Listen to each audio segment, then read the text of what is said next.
Isso, pode iniciar. Sim. Bom, então, já começamos a gravação. Muito boa tarde a todas as pessoas que estão aqui conosco.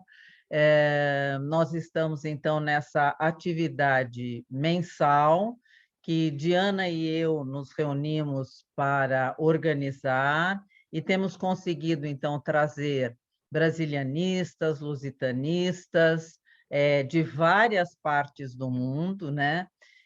E hoje eu começo pedindo desculpas, porque a professora Diana teve um imprevisto, um problema familiar. Ela não está aqui, mas me pediu para dar as boas-vindas, as saudações e boa tarde a todos que estão nos ouvindo.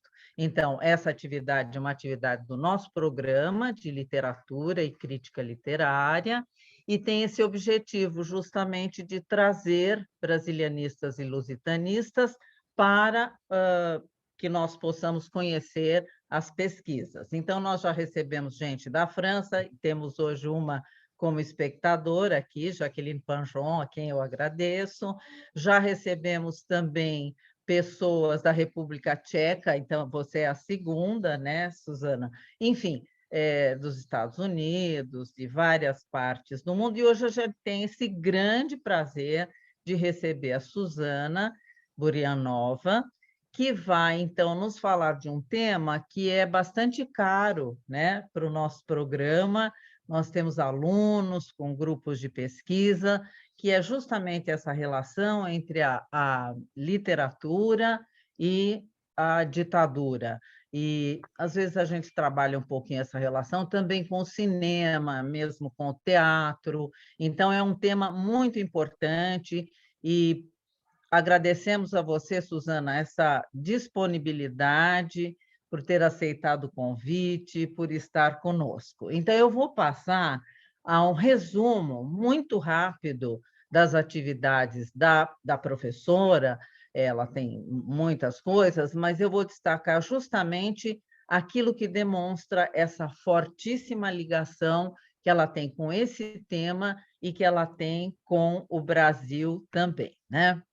Então, a Suzana é doutora em literaturas românicas pela Universidade Carolina em Praga, com uma tese sobre a problemática do tempo em primeiras histórias de João Guimarães Rosa. Então, além da ditadura, ela tem outros interesses, né? Ela estuda outros autores também, e esse o Guimarães Rosa é, então, o foco da tese dele, né? O tempo em primeiras histórias.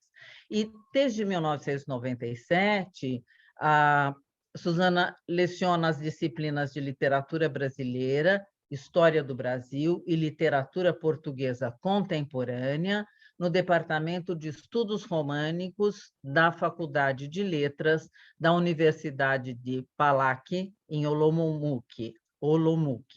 Dedica-se nomeadamente à pesquisa da literatura brasileira contemporânea, orientada na atualidade para a narrativa sobre ditadura militar. Então, eu vou destacar aqui alguns textos, alguns livros da professora, para que a gente tenha uma dimensão, então, do que ela já publicou, uma parte pequena, pelo menos, do que ela publicou, com essa relação forte com o Brasil, né? As traduções eu estou fazendo de maneira um pouco livre, mas eu vou destacar, então, de 2006, então, que tem uma relação direta com a tese dela, A Terceira Margem do Tempo em Primeiras Histórias de Guimarães Rosa. Depois eu destaco a ficção brasileira, né?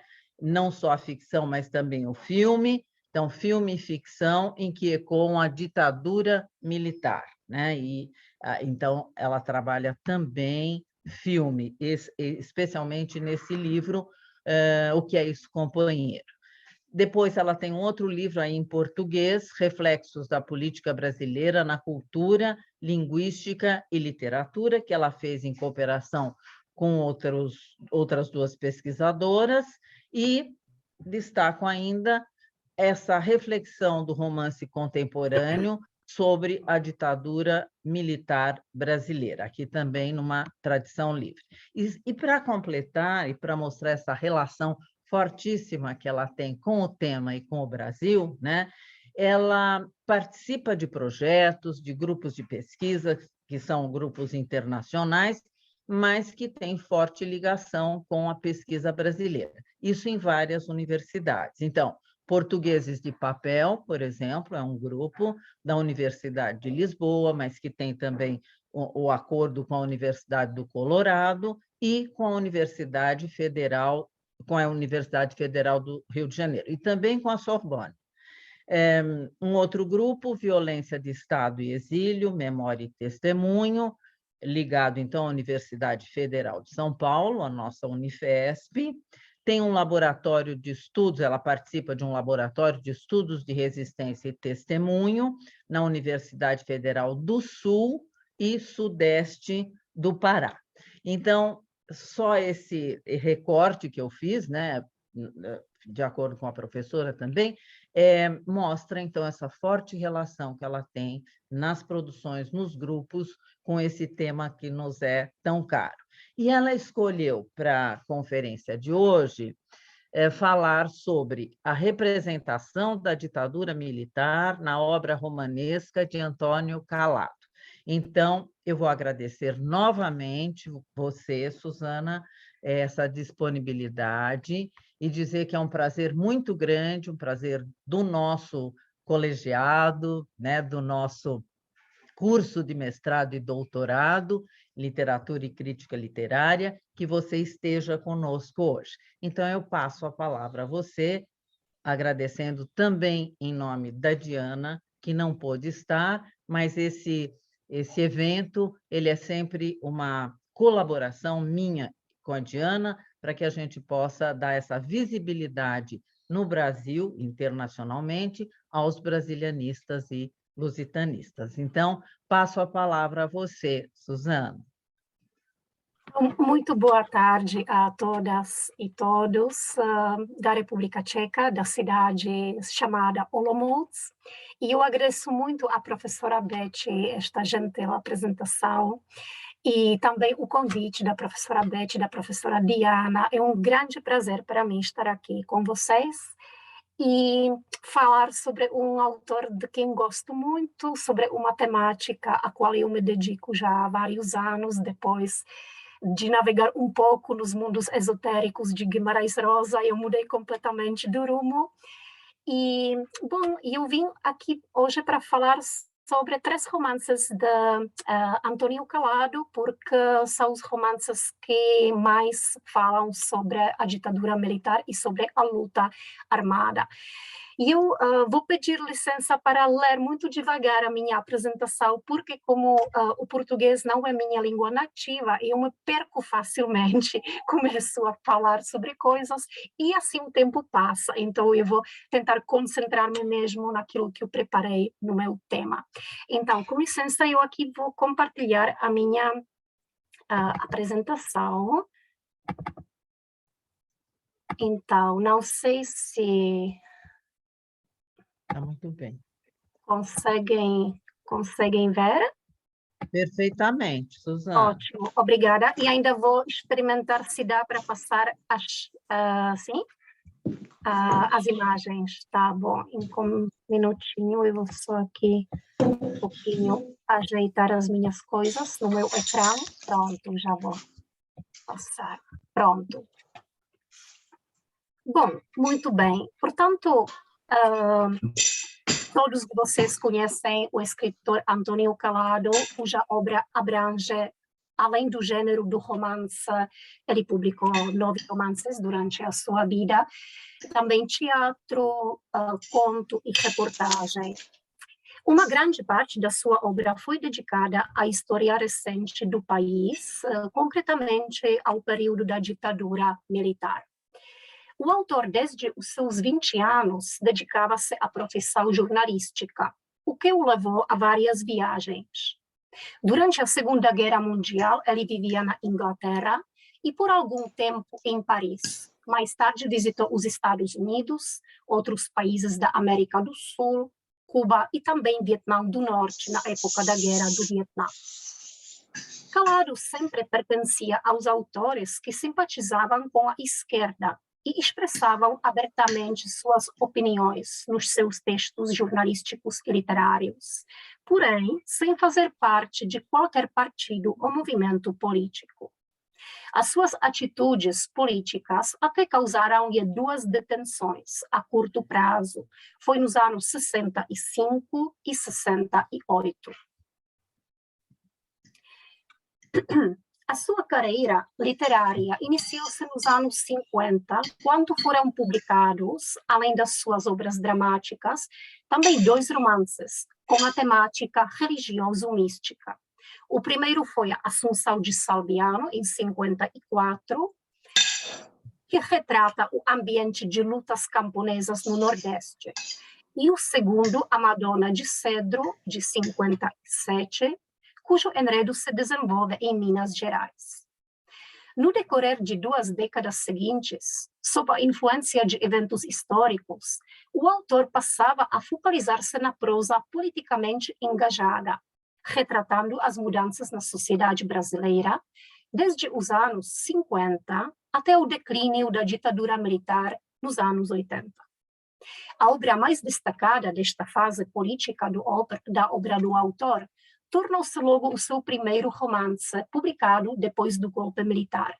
Foi o Quarup, de 67, seguido pelos romances Bar Dom Juan, Reflexos do Baile e Sempre Viva.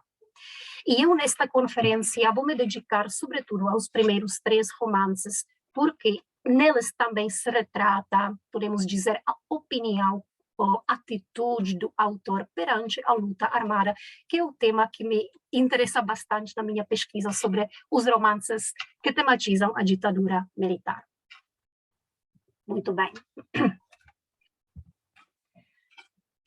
Então, eu chamei esta parte da minha conferência sobre Quarup, Deus, Amor e Revolução, porque são 3 temas básicos do romance. Nos primeiros anos, após o golpe militar, a ditadura envergonhada, como a chamou o jornalista Elio Gaspari, ainda não censurava radicalmente as produções culturais, tentando criar a impressão da continuação da legitimidade. Até decretar o AI-5 em 68, o regime praticava uma política de contenção, ou seja, tolerava até certo ponto a circulação da produção cultural, desde que esta se restringisse a círculos intelectuais e não se propagasse por meios operários e camponeses. Neste clima, surgiram romances de cunho político que criticavam abertamente o regime e promoviam uma oposição armada. A elas pertence também o romance Quarup, em que o autor apresentou um vasto quadro da sociedade brasileira, desde os anos finais do segundo governo de Getúlio Vargas até a instalação do regime militar em 64. E ele captou a trajetória do protagonista, que vai da vida religiosa até o engajamento político. Calado confessou que o impulso primordial para a criação deste romance foi um certo deslumbramento pelo Brasil.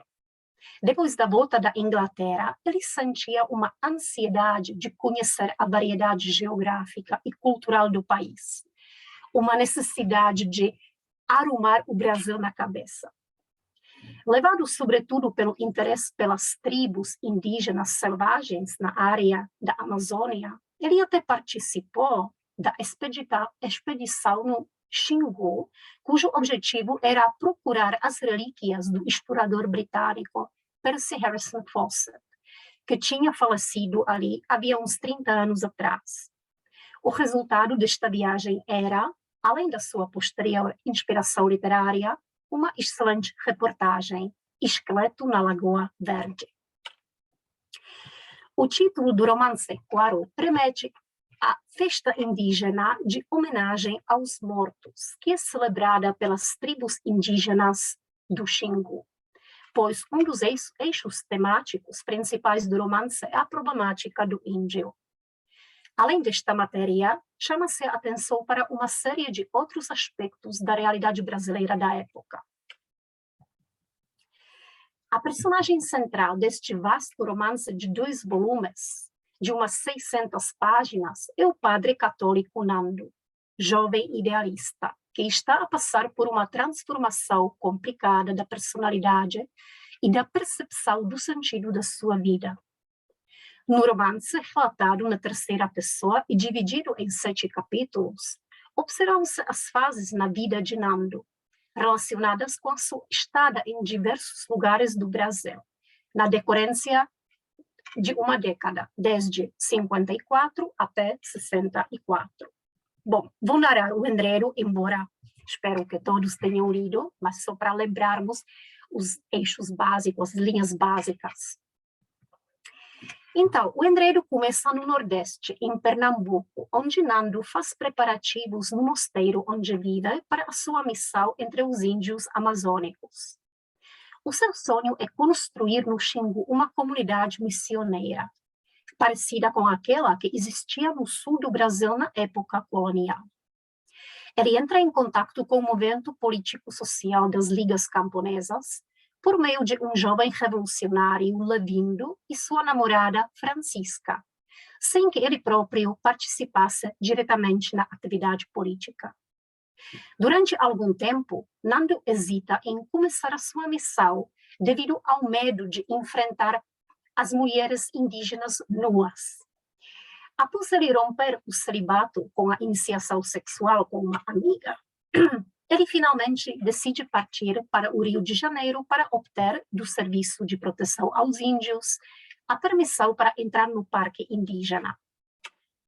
No Rio, ele entra em contato com pessoas de várias profissões e ideologias, conhece a corrupção das autoridades, assim como o ambiente decadente da grande cidade, com o seu estilo de vida carnavalesco. Durante a consequente estada no Xingu, cuja descrição concentra-se em 2 eventos. O primeiro evento é a festa religiosa Quarup, e o segundo é a expedição ao Centro Geográfico do Brasil. Nando conhece a situação real dos restos da população indígena, que é assolada pela pobreza e por doenças, e ameaçada por uma modernização feroz.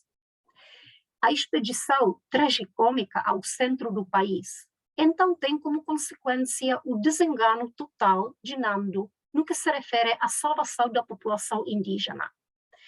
Essa perda da fé é simbolizada pela morte de Fantori. É uma personagem protetor dos índios que por toda a sua vida em vão se esforçava por proteger a cultura indígena perante a influência nefasta da civilização. Nando, que entretanto tinha renunciado ao sacerdócio, durante a expedição toma intimidade com Francisca, que tinha regressado da Europa, onde vivia depois do assassinato do seu companheiro Lavindo pela polícia. Os dois juntos voltam para Pernambuco para participarem no projeto de alfabetização dos camponeses, baseado no método de Paulo Freire. Elas colaboram com movimentos das ligas camponesas, apoiadas pelo governo de Miguel Arraes. No entanto, a situação no país resulta no golpe militar. Francisca volta para a Europa e Nando é detido e conhece na prisão a tortura brutal a qual são expostos camponeses pobres. Após ser libertado, ele vive numa casinha na praia, entregando-se ao apostolado do amor, como ele chama. É uma liberdade sexual e o ensinamento da arte de amar, juntamente com a contemplação esotérica. E ele nega qualquer engajamento político aberto. No entanto, ele decide organizar um grande banquete em homenagem ao seu amigo assassinado Lavindo. O banquete, interrompido pela polícia e por participantes da manifestação conservadora pró-governamental. E Nando quase morre após o ataque físico. Na parte final do romance, ele empreende outra transformação. Ele recebe o nome de Guerra Lavindo e parte para o interior para participar da luta revolucionária e para dar continuidade ao legado de Lavindo. Bom, passando para a análise. O romance Quarto representa um vasto retrato geográfico, cultural e sociopolítico da sociedade brasileira dos anos 50 e 60. Capta o movimento das ligas camponesas no Nordeste, o governo de Miguel Arraes em Pernambuco, a difusão das ideias da Revolução Socialista e da valorização de elementos da cultura popular revolucionária. A revolução sexual, emancipação feminina, uso de lança-perfumes, o movimento estudantil, ascensão ao poder do regime militar com a repressão e a oposição revolucionária. Segundo Antônio Cândido, este romance fez do seu autor o primeiro cronista de qualidade do golpe militar. Ligia Chiappini alude ao fato de o autor captar, por meio de uma série de personagens que Nando encontra no seu caminho, vários tipos de ideias, teorias e até mitos, pelos quais ele pretende captar a complexa realidade brasileira e, se for possível, propor também a solução para seus problemas. Bom, no livro encontramos, através de várias personagens, várias concepções do Brasil, várias teorias contraditórias, muitas vezes, do país. Então, por exemplo, o Padre Osana vê o Brasil como um país para onde Deus veio já morto. Vejamos a citação. O Brasil está, até hoje, vendo se digere aquele Deus decomposto. Levindo, o guerrilheiro, por sua vez, considera o país um espaço de injustiça constante que só pode ser eliminada por meio da Revolução Socialista e da libertação do país do capital estrangeiro. Para o jornalista inglês Leslie, interessado sobretudo pela influência histórica dos protestantes holandeses no Nordeste e pelas atividades missioneiras do pensador Antônio Vieira, o Brasil é um país onde os jovens tentam alcançar aquilo que os seus pais já não conseguiram fazer. Vejamos a citação. Ele diz: os jovens agitam em vez de estudar, depois envelhecem ignorantes como os pais. Por isso é que o Brasil é uma eterna república de estudantes. Para a sua esposa Winifred, trata-se de um país machista, onde as mulheres deveriam passar por uma educação para se emanciparem.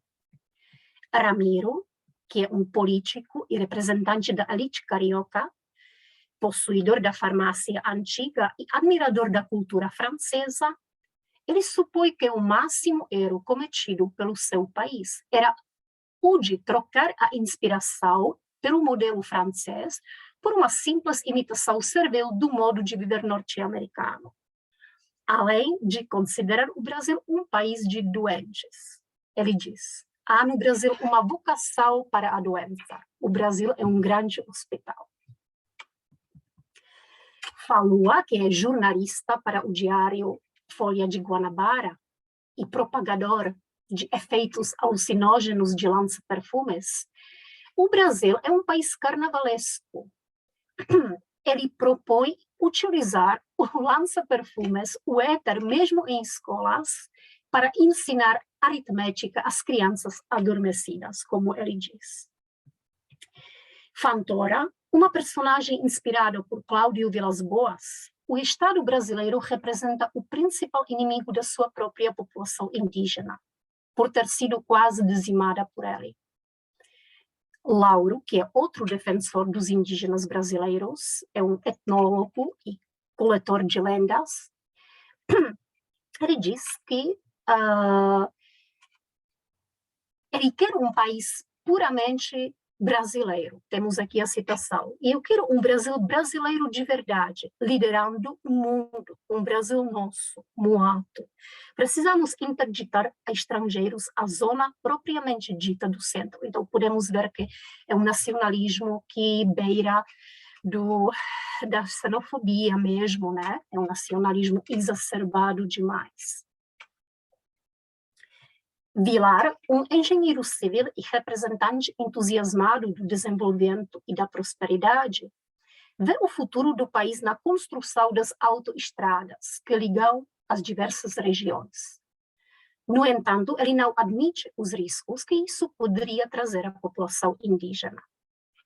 Para concluir, mencionemos a ideia sobre o Brasil representada na personagem do coronel Ibiratinga, desculpem, que depois do golpe militar deixou levar Nando à prisão. Ibiratinga considera o principal problema histórico do país a falta de dignidade para com as ideias e a incapacidade de acabar uma vez por todas com os rebeldes. Ele diz: torturar pessoas, por exemplo, seria um mal imperdoável sem uma razão forte a transmutar a tortura em piedade. Entendido e usado assim, o mal é um meio-bem. Nós somos ungidos e sagrados agora. A Igreja acabou em 1961. O que existe no mundo de santo e de grave passou do Vaticano para nós, para o Exército. O Brasil começa conosco. Bom, então podemos ver essa apologia do Exército, apologia mesmo das práticas, né, dos defensores do regime. Bom, o próprio Nando, que no decorrer da história vai entrando em contato com todas essas teorias, ele próprio vai incorporando vários mitos, conforme as diversas fases da sua vida.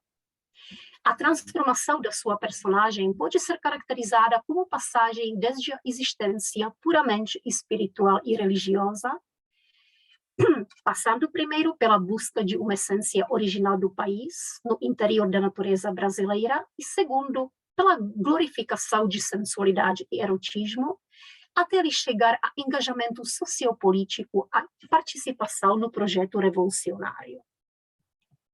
Bom, tal como nos dois romances anteriores, Calado parte do tema da religiosidade e do papel da igreja na sociedade, em que se repercute a sua educação religiosa.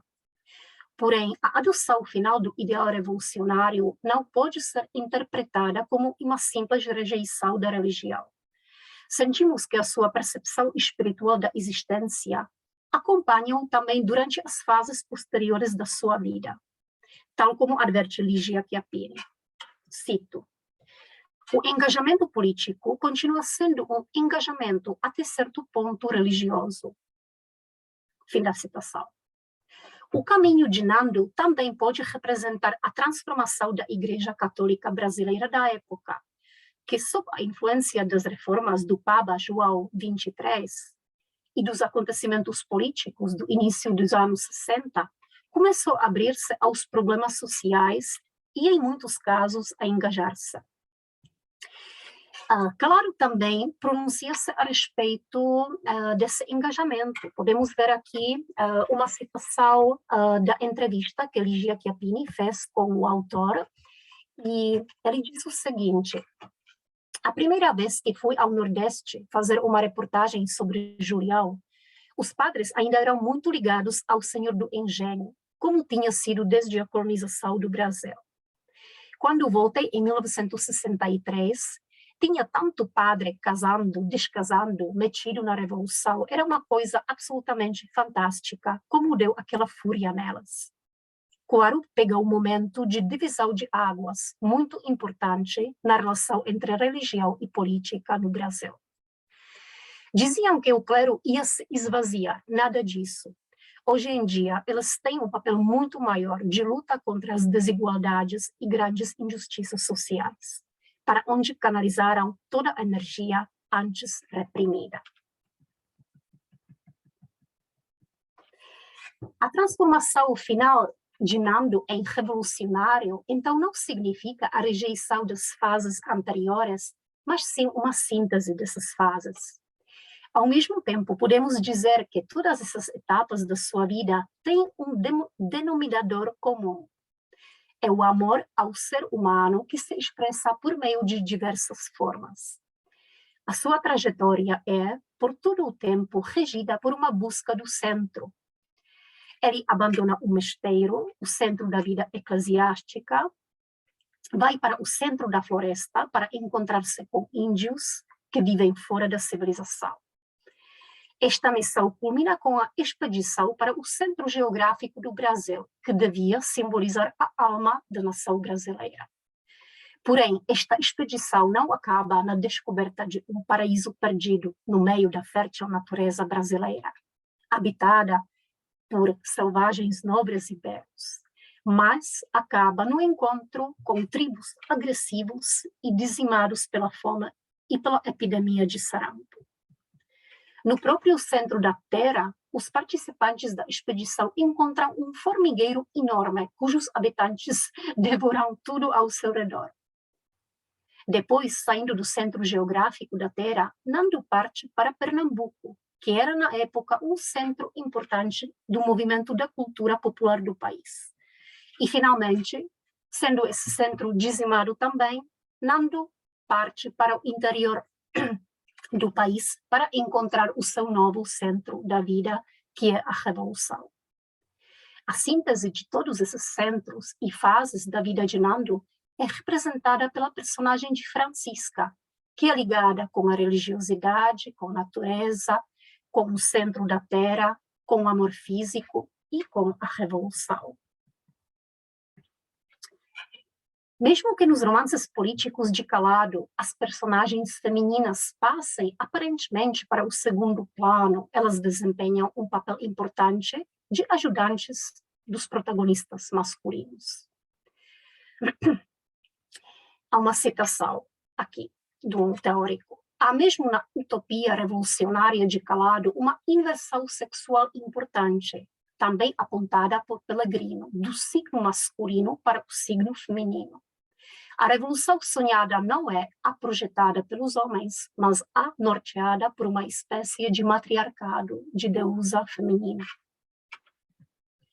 A peregrinação de Nando serve ao autor para fazer crítica, em muitos casos por meio de humor e da paródia, a vários fenômenos da sociedade brasileira da época.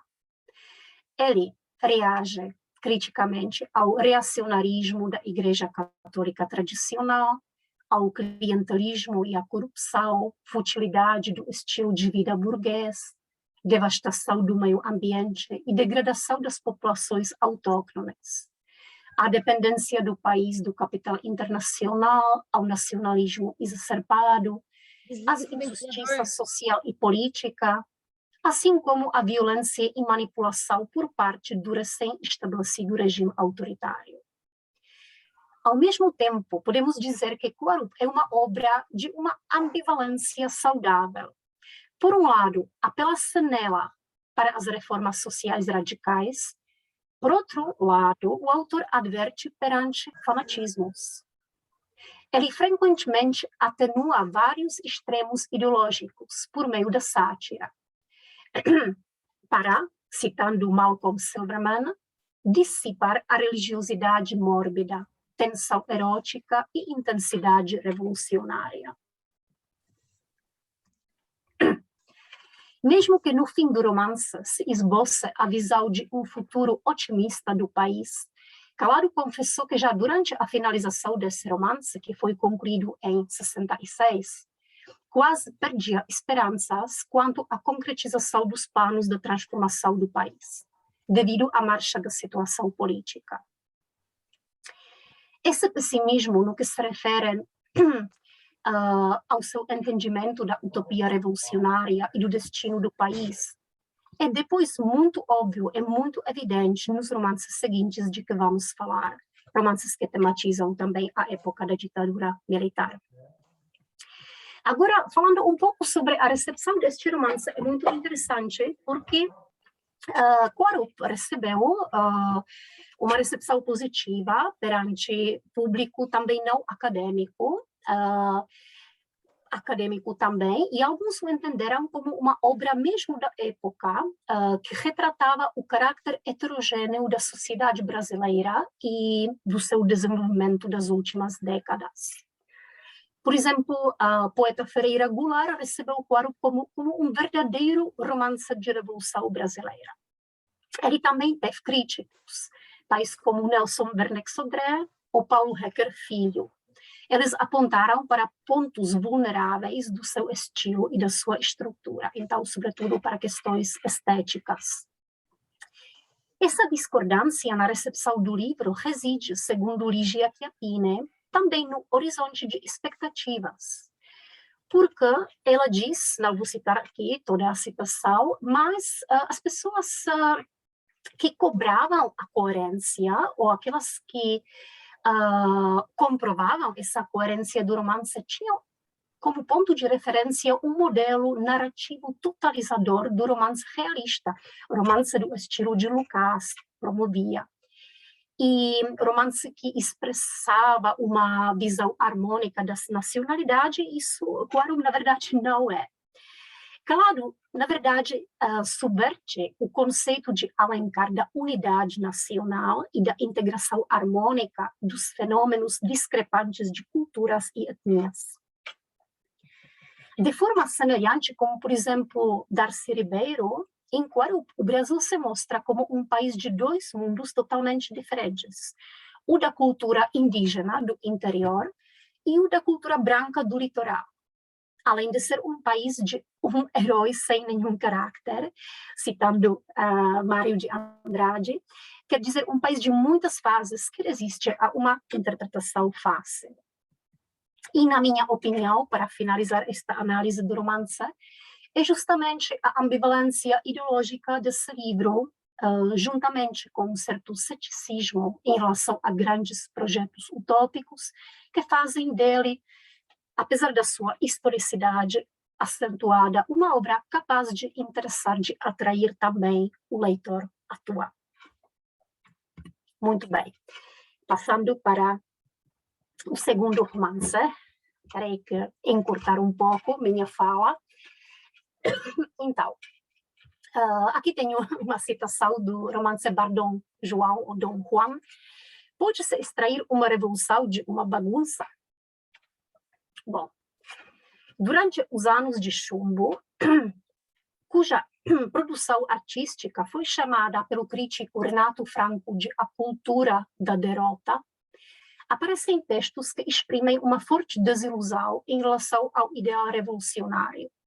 Ou, devido à forte censura, também textos que adotaram frequentemente procedimentos indiretos de denúncia, perspectivas distópicas, abordagens alegóricas ou atitudes experimentais. Como exemplo dessa atitude alegórica, podemos mencionar o romance O Incidente em Antares, do Érico Veríssimo, por exemplo. Bom, o quarto romance de Antônio Calado, Bardon João, publicado em 71, insere-se neste clima. Ele retrata uma imagem desconsolada e por vezes tragicômica da guerrilha brasileira, que se devia ter transferido, segundo os planos dos revolucionários brasileiros, dos centros urbanos para o campo e logo para outros países latino-americanos.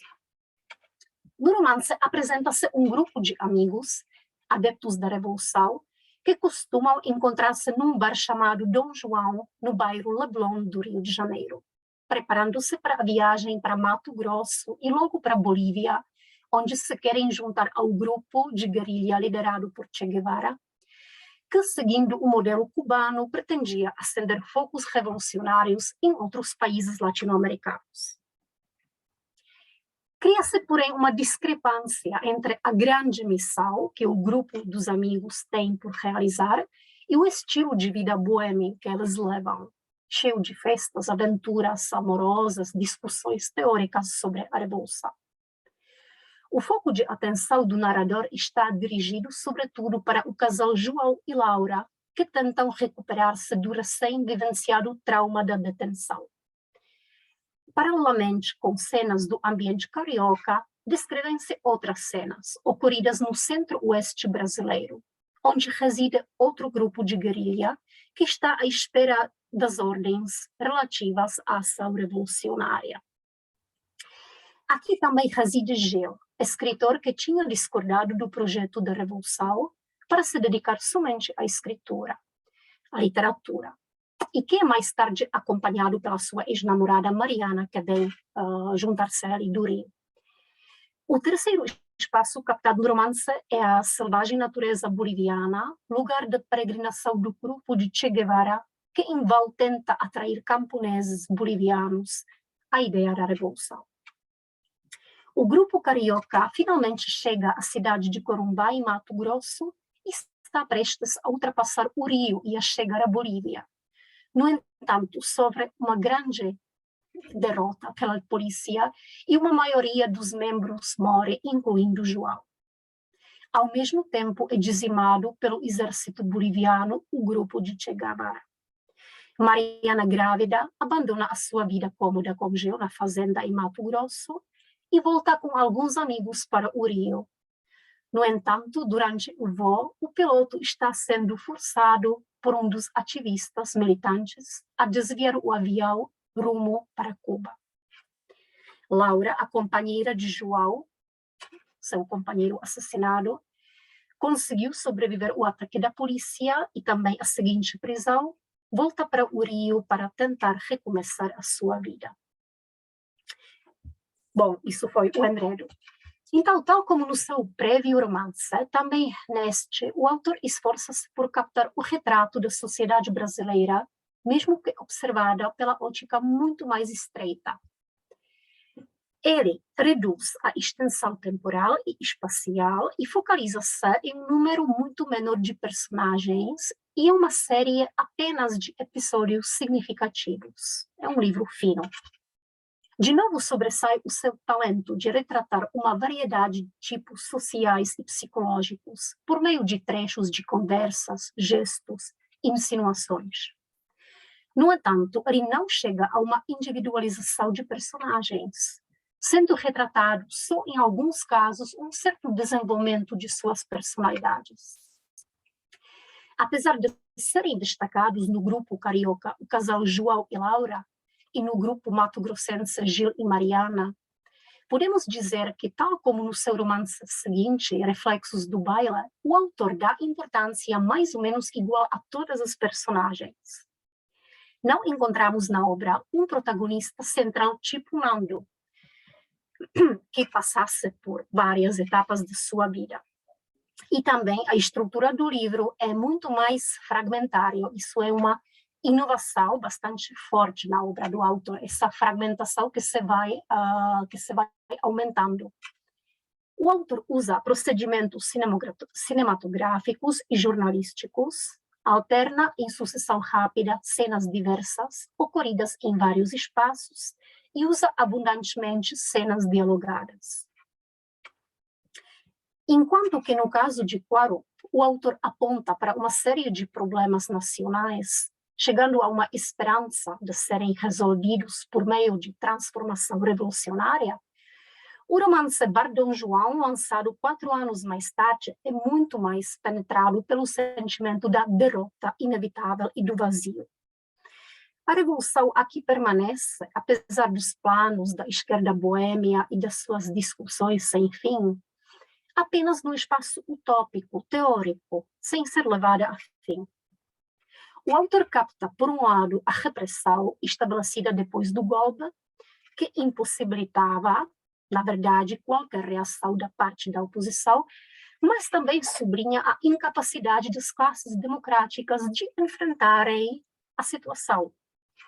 O que se critica é a atitude passiva e derrotista de uma grande parte dos intelectuais brasileiros, assim como a falta de organização e da preparação daquela parte da oposição que escolheu o caminho de luta armada. O autor retrata a indecisão e a falta de preparo militar dos ativistas militantes, sua incapacidade de desprender-se dos problemas individuais, de juntar a teoria com a prática, de passar além das ações parciais, tais como assaltos a bancos ou propagandas em fábricas, passar a uma ação real. Segundo Cristina Pinto, o autor revela um certo baroquismo bem enraizado na população brasileira, ou seja, cito, a atitude ambígua que o homem brasileiro assume diante da vida, sua incapacidade de romper com as relações particulares. Fim da citação. Calado no seu romance, capta vários tipos de ativistas e militantes, vindos das classes estudantil, intelectual e artista. Temos o João, escritor, professor e evidente líder do grupo. Temos o Gil, romancista talentoso e mais tarde crítico da guerrilha. Temos Mancinho, jornalista e profissional em assaltos a bancos e notório mulherengo. Temos Murta, um fã do cinema novo, homem devoto a amores platônicos. Temos Geraldino, sacerdote herético, que trocou sua devoção religiosa pela revolucionária. Assim como aparecem as companheiras dos homens, Laura, Mariana, Karim e outras. A este grupo, seguidamente, juntam-se pessoas de outras classes sociais. Aniceto, que é um cangaceiro profissional, que vive da adulteração do whisky no bar. O Joalmir, ex-sargento, que, aborrecido de esperar pelas ordens relativas à Revolução, passa a viver em Mato Grosso, numa fazenda com a sua esposa. Bom, João, a personagem mais consciente do ponto de vista político, desempenha o papel do líder e o elemento aglutinante do grupo.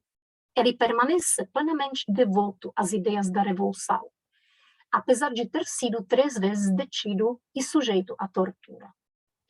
Ele luta com as memórias da última detenção, incluindo a tortura e a violação da sua mulher Laura. Essas memórias ganharam forma de demônios pessoais mesmo nele. Laura, por sua vez, parece cada vez mais capaz de esquecer a detenção, ou é uma forma de autodefesa, não falar, tentar esquecer, que era, na verdade, a sua primeira experiência com a polícia.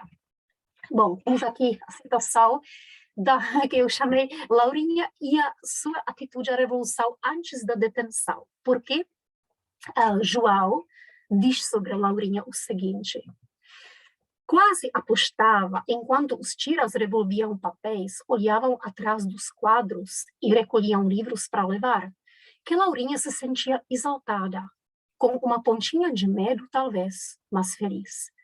Ela ouvira tanto falar nas prisões dos outros, e agora chegava a sua vez de experimentar, de enfrentar os interrogatórios, de contar depois como enganaram os inquisidores e que estúpidos eles eram. Eram suas bodas com a Revolução. Sim, João chegara a isto. Entrando na polícia com Laurinha, tinha formulado essa imagem meio tola que tomaria forma tão insólita. Bodas de Laurinha com a Revolução.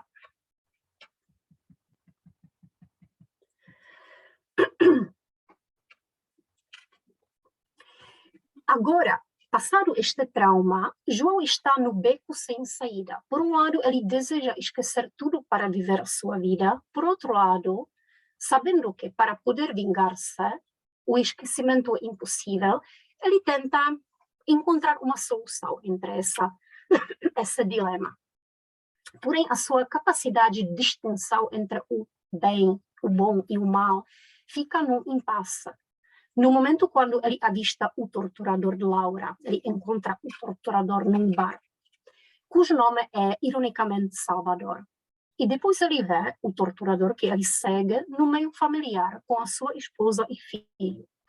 Naquele momento, João sente que aquele monstro que tortura mulheres chega a ser incapturável.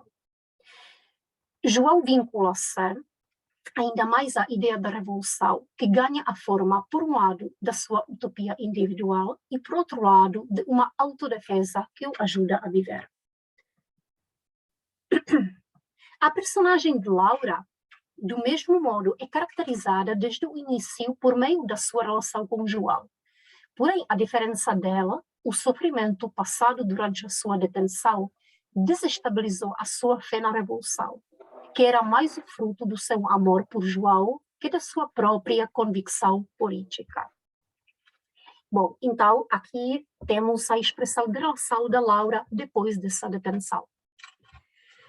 Se tivesse coragem de puxar de novo o assunto em que ele nunca mais tocara, Laurinha lhe diria que de Salvador e da polícia só lhe ficara a ideia do sacrifício feito por ele e para ele. Antigamente, quando alguém companheiro balançava a cabeça, dizendo que o governo militar era cada vez mais forte e a resistência cada vez mais desmembrada, que as perspectivas revolucionárias eram negras, João, com seu amor pela poesia espanhola, dizia, aunque sea de noite. E ela concordava fervorosa. Mas agora chega, depois da noite na Rua da Relação chega. Noite em poesia é uma coisa, e na Rua da Relação é outra. Bom, então vemos essa mudança da atitude, né? Compreensível, naturalmente. E temos mais uma transformação, uma mudança da atitude de Laurinha. Depois da morte do companheiro, Laura rompe durante tempo todos os laços que a unem à sua vida anterior. No entanto, ela acaba apercebendo-se de ser impossível evitar o passado. Ela decide reencontrar os sobreviventes, ela tenta perdoar e dar continuidade a esse passado.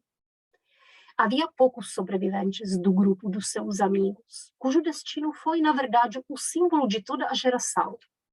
A maioria deles faleceu, outros estavam no exílio ou no campo, outros presos ou detidos em hospitais psiquiátricos. Laura sente a necessidade de procurar novos modos de resistência. Ela diz, era preciso doçura com todos esses, com ela própria, mas era preciso passar sem mais perda de tempo para os menos tocados pela ideia de uma revolução, cujas grandes acabavam por explodir no bolso de cada um. Bom, tal como indica Malcolm Silberman, nos romances da fase política de calado, as mulheres desempenham um papel secundário, ou seja, servem como fontes de inspiração e de apoio aos homens. São suas companheiras, musas, iniciadoras no amor. Laura, tal como Francisca em Quarup, não sabe como seguir o caminho da sua vida após a morte do companheiro e acaba por encontrar o próprio caminho na continuidade que ela dá à legação do companheiro. Laura, no entanto, passa a desenvolver-se ainda mais. Enquanto a Francisca, durante o regime militar, resolve partir para a Europa, Laura decide voltar para o ambiente de onde veio. Bom, vou perguntar quanto tempo tenho ainda, por favor?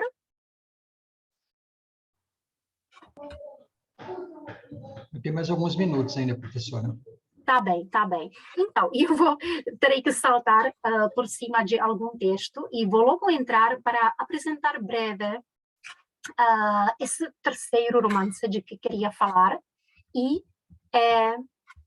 Reflexos do Baile. Então, chamei este capítulo da minha fala A Desconstrução do Romance e da Utopia. Bom, se em Quarup, Antônio Calado optou por uma técnica ainda tradicional, ou seja, cronológica e linear da narrativa, vemos que no Bar Dom João a visão desenganada da realidade une-se com uma maior fragmentação do texto.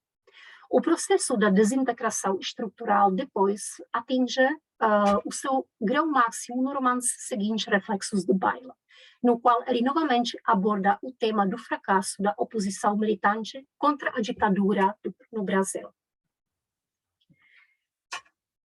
Esta diferença estilística em relação aos romances anteriores deve-se, segundo as palavras do próprio autor, ao momento histórico que lhe serviu de inspiração. O livro Reflexos do Baile foi publicado no início de uma lenta abertura política durante o governo de Ernesto Geisel e debruça-se sobre a fase mais dura da ditadura, no início da década de 70, quando a esquerda militante optou pela tática de sequestros de embaixadores estrangeiros, a qual o regime respondeu com uma escalação de violência e repressão. Calado chamou este período de um momento altamente curioso e surrealista da vida do Rio de Janeiro. Ele diz, era realmente um período de censura muito estrita da imprensa. De repente saíam manifestos dos próprios sequestradores, depois aquele silêncio de novo, até a nova operação. Isso foi no Rio de Janeiro um momento tão sofisticado, tão curioso e tão fora de comum, que para retratá-lo no livro, eu adotei uma técnica diferente, de suprimir o mais possível o narrado. Bom, O livro se baseia em vários fatos históricos, que agora eu não tenho tempo de mencionar todos, mas vou dizer só que o principal evento que inspirou o livro de Calado é a visita da rainha da Inglaterra, Elizabeth II, ao Brasil, em 1968. Ela e o seu consorte, príncipe Felipe, empreenderam uma viagem ao continente sul-americano, no Brasil, na verdade, essa viagem foi aproveitada pelo governo para fazer propaganda mesmo do seu desenvolvimentismo, dos seus projetos, etc. A rainha participou no Brasil de inúmeros festejos e no Rio de Janeiro inaugurou a construção da ponte Rio-Niterói, um dos projetos faraônicos do governo ditatorial. Bom, então, a intriga do romance gira ao redor de um plano que efetivamente foi preparado por um grupo de guerrilheiros urbanos no Rio e foi captar a rainha da Inglaterra durante a sua visita no Brasil.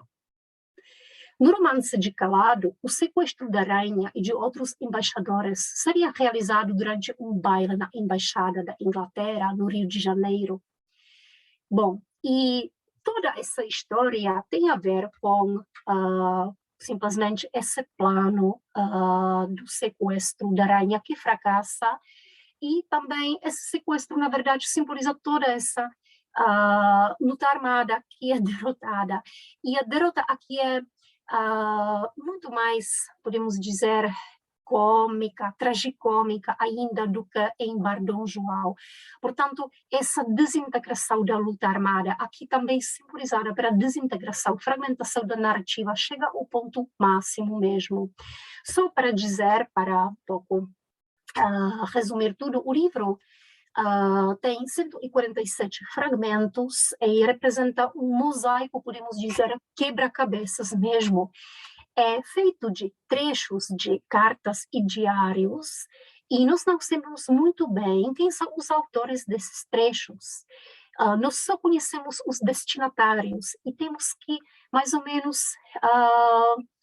tentar saber quem é quem fala. Em alguns casos é mais fácil, em outros casos é mais difícil. Bom, e na verdade, eu dividi esse grupo de personagens em 3 grupos. O primeiro grupo é o corpo diplomático. O corpo diplomático, em geral, é representado por pessoas que são, na verdade, desinteressadas completamente do país. Elas veem o Brasil como um imenso jardim habitado por seres exóticos que se tornam objetos da sua paixão colecionadora. Então, por exemplo, aqui temos um trecho da carta da esposa do embaixador norte-americano que está nos Estados Unidos. Ela lhe escreve: "Querido Jack, eu nunca li o livro de Theodore Roosevelt sobre o Brasil, mas me informam que ele teve, ao vaguear aí pelo interior, uma espécie de guia indígena, um tal de rondônio, ou coisa parecida. Cabe a suposição de que ainda viva? E no caso afirmativo, será que você dava um jeito de mandá-lo cá em visita, de preferência com sua vestimenta selvagem? E não esqueça a tal bebida de mandioca." Bom, e o autor faz aqui comentários irônicos quando o editor está corrigindo os erros, vamos dizer, né? Dizendo que Rondon era o Marechal Cândido Rondon, etc. Bom, depois temos aqui o grupo de guerrilheiros. O grupo de guerrilheiros é representado sobretudo pelo capitão Beto, que é morto e é um herói mesmo, digno, podemos dizer, mas é um herói que luta por uma causa, podemos dizer, perdida absolutamente desde o início. Então, temos aqui a sua visão do Brasil. Dirceu: "A paisagem brasileira é composta de eucaliptos, de Volkswagens e de gente com fome. Como você soa irônico em último caso, sinto a farpa ao ouvir você dizer que escolhemos de preferência a solução brilhante. Quando reorganizei o Rio em grupos de desligamento, não vi aparecer nada brilhante diante dos olhos. Vi blocos de povo suburbano, um imenso muro de azulejos, com caras de gente triste. Bom, e depois temos aqui a visão dos agentes de repressão, que não são individualizados, formam um grupo muito limitado, podemos dizer, intelectualmente, são pessoas com uma visão preto e branca da situação política. Pronto, então o autor cria esse vasto painel de sociedade brasileira através de fragmentos para chamar a atenção esse período realmente caótico, frenético, até surreal, como ele dizia. Bom, concluindo, podemos dizer que, neste livro, o autor aborda o tema do fracasso da esquerda militante de uma maneira profundamente inovadora. Com este romance, ele se insere na linha experimental do romance político brasileiro da década de 70, que utiliza as técnicas de fragmentação, montagem e multiplicação do ponto de vista narrativo, influenciadas pela linguagem cinematográfica e jornalística. E também temos que mencionar aqui a influência do New Journalism, que vinha dos Estados Unidos. Bom,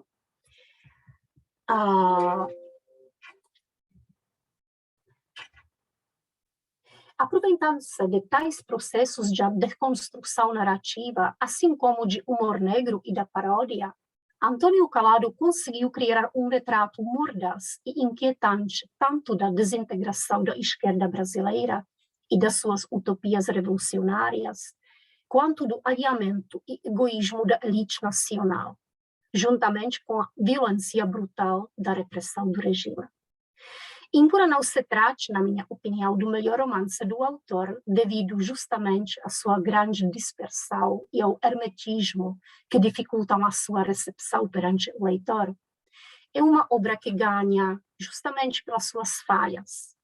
A impressão do vazio e da superficialidade que os discursos dos seus personagens deixam no leitor aumenta ainda mais a imagem profundamente desalentadora do Estado em que a sociedade brasileira se encontrava durante os anos de chumbo.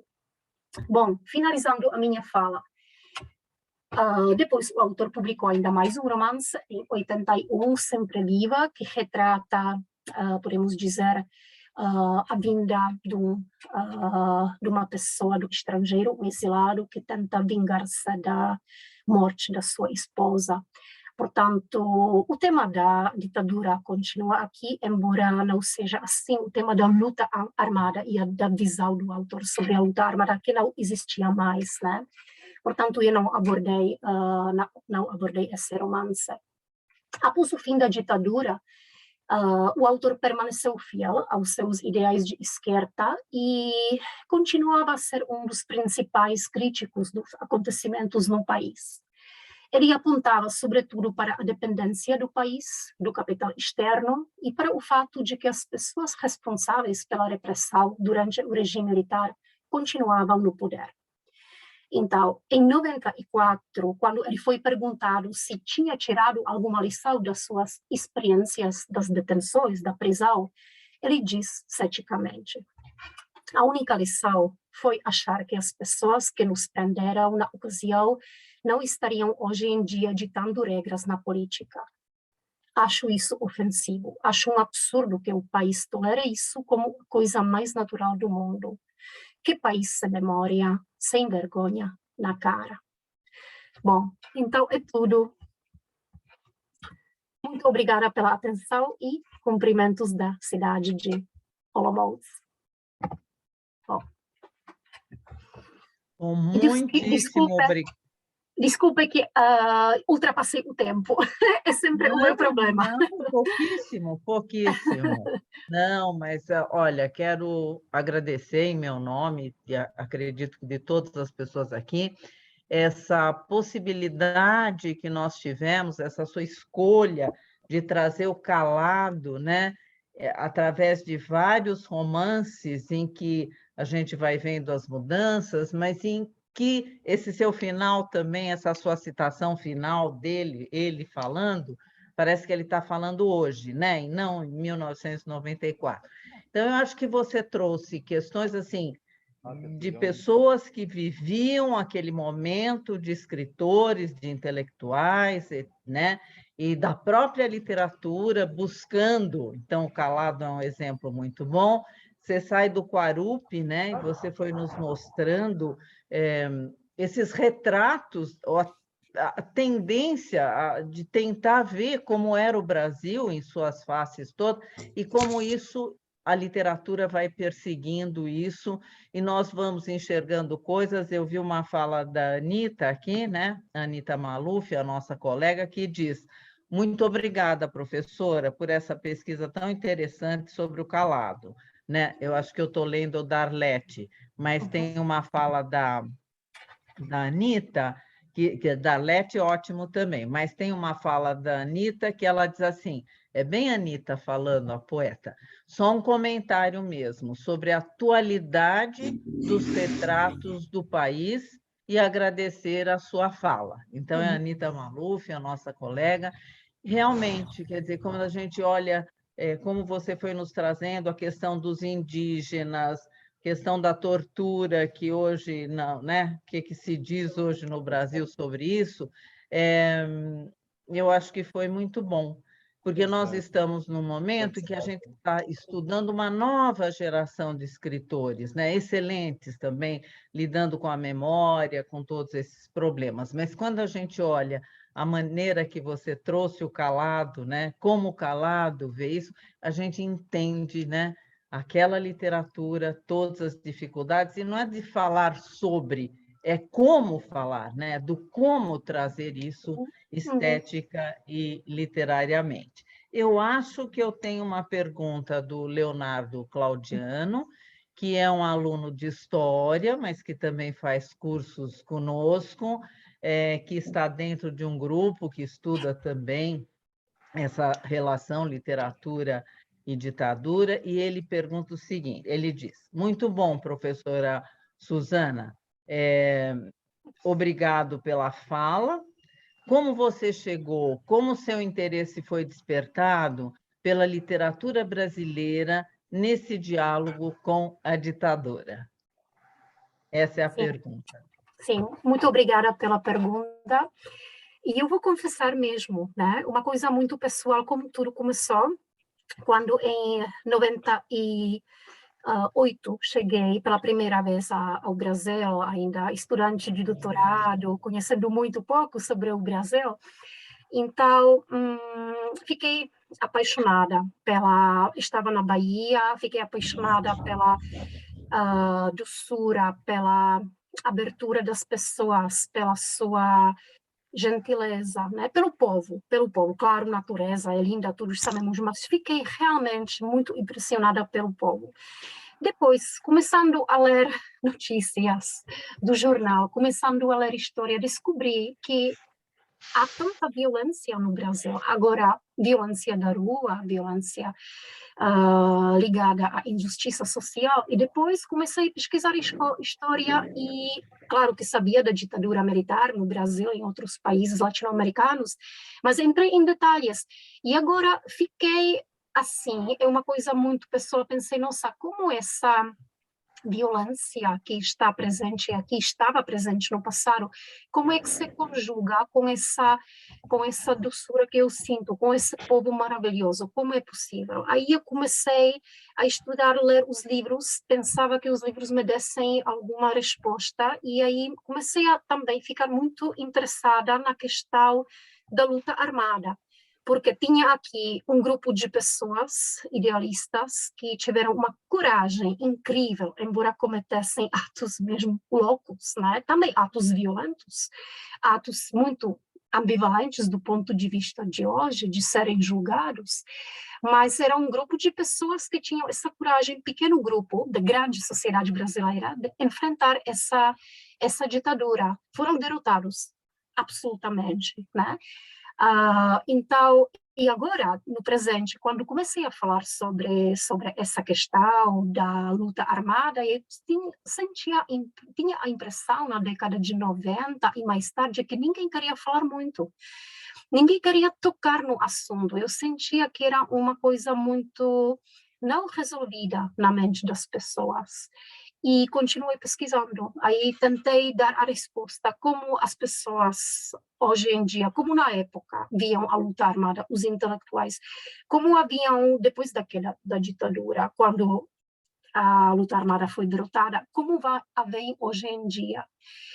E ainda por cima, nos últimos anos, nos últimos meses ainda, porque como sabemos, nós aqui estamos vendo uma coisa horrível, né, da guerra na Ucrânia, portanto, tudo se radicalizando. Então, estou pensando em novos, podemos dizer, estou repensando mesmo todo esse assunto. Então, continuo a pensar que é um assunto bastante atual, apesar de, né, pertencer, né, no período bastante já distante. É assim. Olha, eu acho que a gente tem muitos elogios, viu, Suzana? Por exemplo, a Arlete diz: muito obrigado, professora, por essa pesquisa tão interessante sobre o calado. Despertou a vontade de ler mais esse autor, né? Então, a sua fala, eu acho que ela traz, por um lado, exatamente isso, um autor que as gerações mais recentes conhecem pouco, a minha geração, claro, vivendo no mesmo momento, conheceu mais, mas você traz também essas questões que estão nesses livros da década de 70 e que são questões que se colocam hoje, quer a gente queira, quer não, né? E você sublinhou bem a questão da luta armada, né? Sim, até hoje, e você que é leitora, né, que também trabalha filmes, né, você vê que é uma questão, cada um, mesmo o Gabeira tratando disso, ele foi bastante criticado, né, a recepção do livro, a recepção Sim. do filme, justamente por essa questão. E, do outro lado, nós vivemos um momento, né, de extrema-direita, no Brasil também, em que você tem a proposta de armar a população, não pelas razões daquele pequeno grupo antiditadura, mas por outras razões malévolas, né, que a gente vê. Então, se alguém... eu acho que aqui eu não vejo mais perguntas, gente. Se alguém estiver olhando, eu acho que... tendo já estudado, tem mais uma, então a gente pode fechar, porque aí amarram as suas duas grandes pesquisas, né? Tendo estudado Guimarães Rosa, professora, que destaque você faria para a escrita do calado? É também uma pergunta do Borba, da Arlete Borba, que é voltada para a escrita. Então, certamente, um Guimarães Rosa e um calado, então ela está pensando nisso. E tenho também, assim, quando você pensa numa resposta possível, né? O Geraldo, um aluno nosso também de doutorado, que diz: infelizmente, o Quarupi é atualíssimo em vários aspectos, né? Sim, muito obrigada. Eu vou responder, então, a pergunta de Arlete Borba. Bom, eu aprecio os dois autores. Parecem incomparáveis, mas acho que, como sempre, podemos encontrar pontos de contato.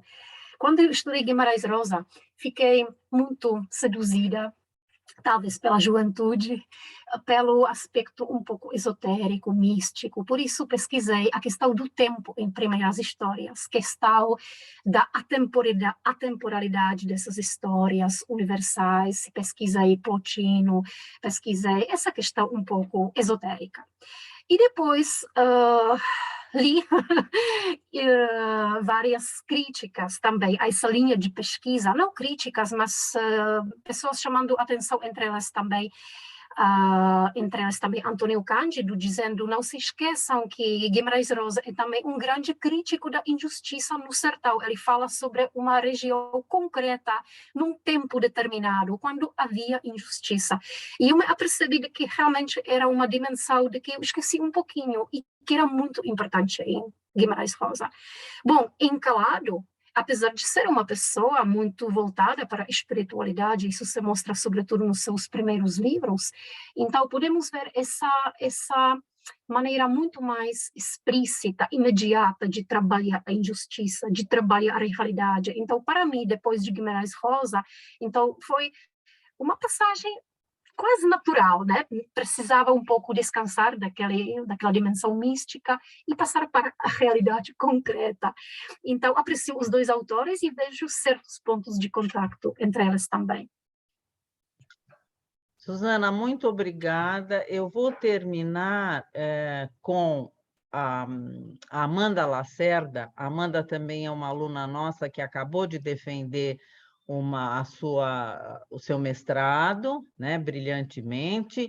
Então, ela diz, excelente conferência, obrigada, professora Susana. Certamente levaremos esse repertório e essas reflexões para o grupo de estudos. Então, ela, assim como outras pessoas que estão aqui, né, tem um grupo e vão, então, levar. Então, eu queria fechar assim, dizendo que eu também, em nome do programa, em nome da Diana, em nome dos alunos, em nome das outras pessoas que aqui estiveram nos vendo, eu estou agradecendo profundamente, né, a oportunidade de conhecer mais de perto o seu trabalho. Susana, muito obrigada, boa tarde, espero que a gente possa se ver um dia, ou você aqui, ou eu lá, né? Está um pouco difícil, mas seria muito bom, né? Sim, seria. Olha, muito obrigada pelo lindo fechamento, professora Beth. Obrigada a todos pela sua presença, que aguentaram tanto tempo ouvir a minha fala. Muito obrigada bom. pelas perguntas. Foi um grande prazer poder estar aqui com você, sentir um pouco do Brasil depois de 2 anos, quando não vou ao Brasil por causa da pandemia. E espero que nos vejamos, né, no futuro, ou assim, virtualmente, mas preferiria pessoalmente. Muito obrigada pelo convite e pela vossa presença. Muito obrigada, Susana. Boa tarde a todos. Muito obrigada. Boa tarde.